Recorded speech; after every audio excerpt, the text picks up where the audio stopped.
Hola, soy la doctora Carla Musso. Voy a hablar hoy de que estamos festejando los 100 años del descubrimiento de la insulina. Vamos a hablar de insulinas y del tratamiento con insulinas en las personas con diabetes tipo 2. Agradezco la invitación para dar esta charla donde está dirigida a personas con diabetes.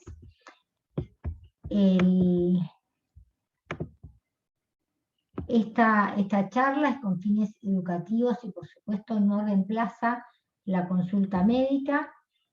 Vamos a ver cuál es la problemática que tenemos hoy, y es básicamente pensar en el alto porcentaje de personas con diabetes que hay en el mundo y también en la Argentina, donde el 12.7% de las personas mayores de 20 años tienen diabetes. Esta es nuestra última encuesta nacional de factores de riesgo del 2018, y obesidad y sobrepeso alrededor del 62% de las personas con diabetes.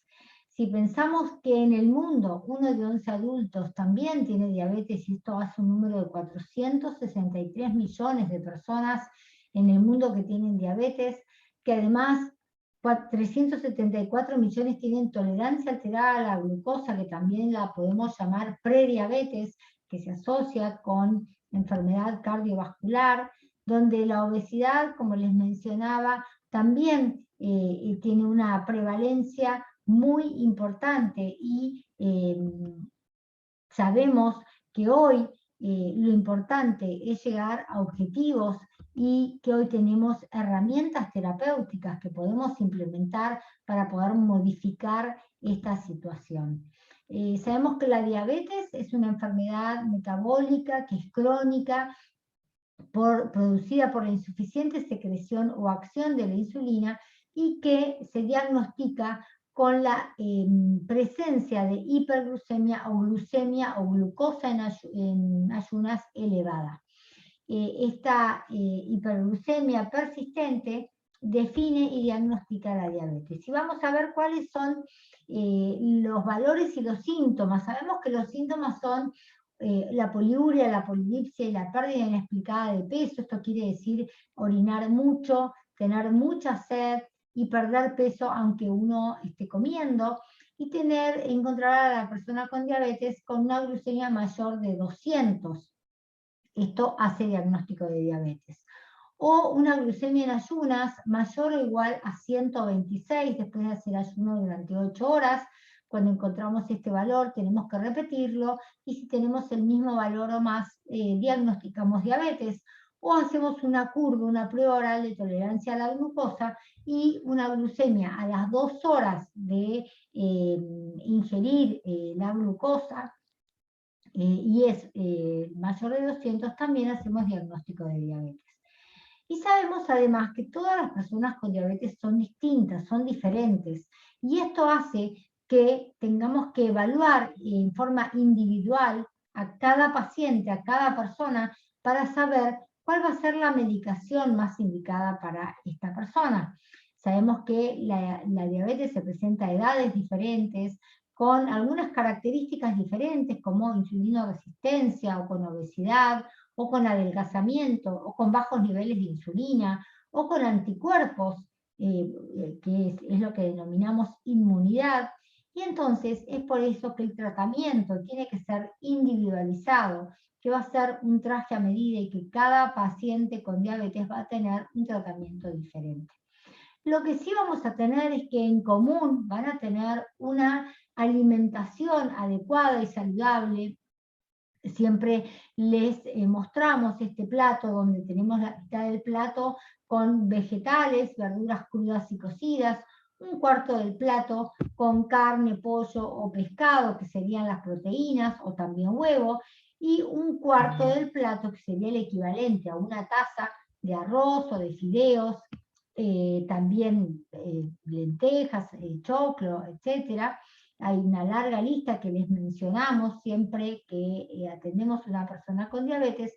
Se va de nuestro consultorio con este plato.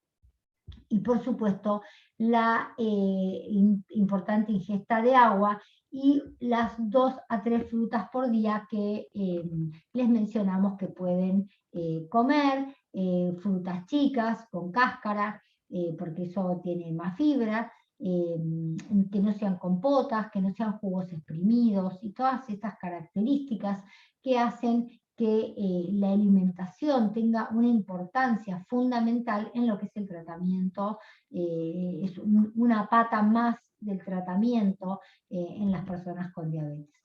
Lo mismo que la actividad física, el entrenamiento, tanto aeróbico como puede ser correr, bailar, saltar, nadar, como el anaeróbico, como el aquel de resistencia, el tratamiento con resistencia, con algunas pesas, aunque no sean demasiado pesadas. La combinación de estos 2 tratamientos van a mejorar lo que es la resistencia, la potencia y la fuerza, y va a mejorar sobre todo lo que es la glucemia, además del bienestar del paciente, por supuesto.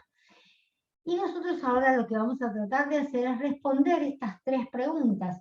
¿Con qué tratamos a las personas con diabetes? ¿Cuándo le vamos a dar insulina? ¿Y cómo le vamos a aplicar esa insulina? Entonces, ¿con qué? ¿Con qué insulina los vamos a tratar?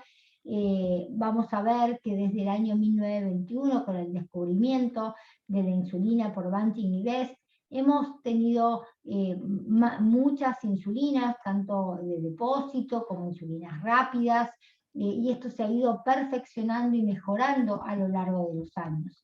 Y es por eso que cuando nosotros pensamos en un preparado de insulina para un paciente, nos vamos a fijar en cuánto dura el efecto, cuán variable es este efecto, si es estable, y la practicidad, flexibilidad para mejorar la calidad de vida y tratar de hacer un tratamiento que el paciente no tenga que adaptar su vida a ese tratamiento, sino que el tratamiento se adapte a su vida.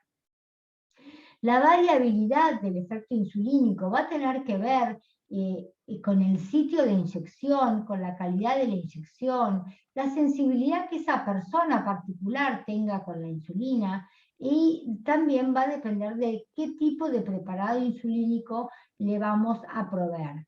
La dosis, la concentración y el volumen, el estado físico y de agregación, y todo esto se lo vamos a tener que explicar en la consulta cuando le damos insulina a un paciente. Lo que nosotros tratamos de hacer es de parecer a lo que el páncreas segrega, que es una insulina basal, y además cada vez que comemos, estos picos que podemos ver que se van a segregar cuando comemos para poder metabolizar ese alimento. Y esto es lo que vamos a tratar de emular cuando damos un tratamiento a un paciente. Fíjense, estas son las insulinas que tenemos hoy, la insulina NPH, que son las insulinas lentas, digamos, basales. Tenemos también el Tetemir y los análogos más lentos, que son la glargina, los nuevos como glargina U300, que es concentrada, o de Gludec U100 o U200, que son insulinas de mayor duración y que se aplican una sola vez por día, por supuesto, y que tienen mayor concentración. Esto quiere decir que vamos a dar menos volumen. Esto tiene muchas ventajas.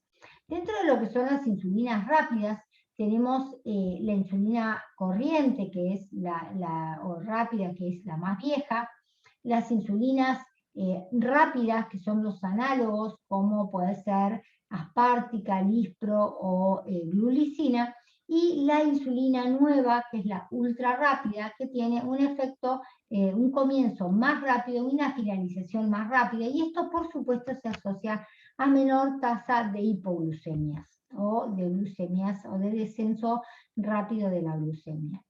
Estos son los dispositivos que utilizamos, las lapiceras con las que hoy contamos, que hacen que la aplicación sea realmente mucho más fácil, con agujas que son muy finitas, muy chiquitas y que realmente generan muy poco dolor o nada de dolor. Estas son las ventajas que tienen estas insulinas concentradas que les mencionaba, que hoy tenemos varias en el mercado, que hacen que provoquen menos dolor y menos daño, al tener menos volumen, menos daño en el tejido celular subcutáneo, en lo que son los lugares donde debemos aplicar la insulina. Ahora les vamos a contestar esta pregunta de cuándo tenemos que darle insulina a un paciente. Básicamente es cuando 2 o más de las pastillas de los antidiabéticos orales que están tomando, tienen indicados, no funcionan y mantienen la hiperglucemia y las glucemias elevadas sin lograr los objetivos, o cuando tenemos una pérdida de peso muy importante con los síntomas que les mencionaba previamente, mucha sed, muchas ganas de orinar, descenso de peso, o cuando el paciente está con una insuficiencia renal o hepática, cuando hay un tratamiento con elevadas dosis de corticoides, o ante situaciones especiales como una internación, una cirugía o un embarazo. ¿Cómo lo vamos a aplicar? La realidad es que primero siempre vamos a comenzar, como les decía, con los cambios en el estilo de vida, metformina como primera droga de inyección, como primera droga de elección, perdón, y el primer inyectable antes de la insulina serían los agonistas del receptor de GLP-1, que es medicación que, si bien se inyecta, no es insulina. Una vez que tenemos este tratamiento implementado y no logramos los objetivos para cada persona en forma individual, vamos a agregar una dosis de insulina basal, o sea, a la noche, y vamos a mantener y sostener los antidiabéticos orales, o sea, las pastillas a lo largo del día y a la noche la insulina. Cuando vemos que esto tampoco nos hace lograr el objetivo glucémico para esa persona, vamos a agregar algún bolo, alguna inyección de insulina rápida ante la comida más importante que haga esa persona, y cuando esto no nos resulta, tenemos que ir a un tratamiento más complejo, que se llama basal bolo, que es una insulinización basal, por ejemplo, una insulina que se pone a la noche una sola vez, y en cada comida se pone insulina rápida, que sería el bolo. Es importante para este último tratamiento, que es más complejo, que el paciente tenga que tomar medidas, decisiones y hacer un ajuste activo de su tratamiento. ¿Qué pasa con los agonistas del receptor de GLP-1? ¿Qué son? Es una medicación que, si bien se inyecta, lo que va a hacer es tener una acción a nivel de todos los órganos y sistemas, a nivel del corazón, va a dar protección cardiovascular, va a provocar efectos frente a disminuir la inflamación, a nivel del cerebro disminuye el apetito, y a nivel del estómago disminuye el vaciamiento gástrico, lo que da sensación de saciedad, y esto hace que sean drogas que tienen un impacto muy positivo en el peso. Y sabemos que esto nos importa mucho porque las personas con diabetes tienen aumento de peso en general, tienen sobrepeso u obesidad. Sabemos que tienen una potencia importante con una disminución de la hemoglobina glicosilada, que es este parámetro que miramos, con una potencia muy elevada, y esto las hace muy interesantes. Hay disminución de peso, como les mencionaba, y pueden dar náuseas o vómitos.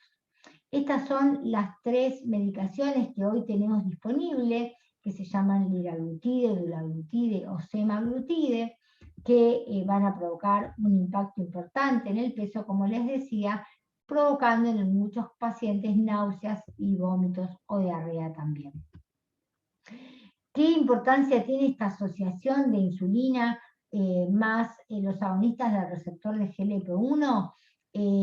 La importancia que hoy tenemos lapiceras donde tenemos la asociación de glargina, por ejemplo, esto es lo que tenemos en Argentina, glargina y lixisenatide, en una misma lapicera, y entonces de esta manera vamos a lograr una mejor hemoglobina glicosilada, va a disminuir el riesgo de hipoglucemias, neutraliza el efecto del aumento de peso que sabemos que provoca la insulina, y nos va a llevar a menores dosis de insulina y menores inyecciones, con respecto, si lo pensamos con respecto a las premezclas, que son también otras insulinas que vienen mezcladas, rápidas y lentas en la misma inyección.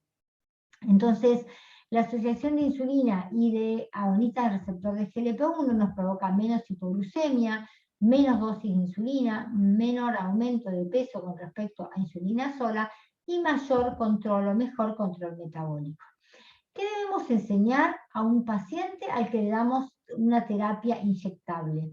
Lo primero va a ser cómo administrar la insulina o la combinación de insulina con el agonista del receptor de GLP-1, cómo hacer el automonitoreo glucémico, cómo medirse la glucemia, cómo hacer los ajustes de dosis, cómo manejarse ante una hipoglucemia, y esto no solamente al paciente, sino al entorno familiar que va a estar colaborando y conteniendo a la persona con diabetes. ¿Qué está por venir? ¿Qué tenemos para el futuro? Bueno, insulinas que se van a aplicar una vez por semana, o insulinas inteligentes que van a actuar si es necesario, si la glucemia está elevada. Y esto también tiene ventajas importantes. Resumiendo, podemos decir que la diabetes y la obesidad han adoptado dimensiones de pandemia, siendo la enfermedad cardiovascular la primera causa de muerte, que la diabetes es una enfermedad subdiagnosticada, que debemos buscarla, especialmente en poblaciones de riesgo, que debemos promover cambios de hábitos de vida para prevenir la diabetes, hacer diagnóstico oportuno, implementar tratamientos para lograr los objetivos tanto de glucemia como de lípidos, como de tensión arterial y del peso corporal, porque hoy tenemos herramientas terapéuticas que debemos implementar y que son muy eficaces para evitar lo que son las complicaciones, tanto la enfermedad cardiovascular como las complicaciones microvasculares. Espero que les haya gustado, que les haya servido, que toda esta información la puedan utilizar. Muchas gracias.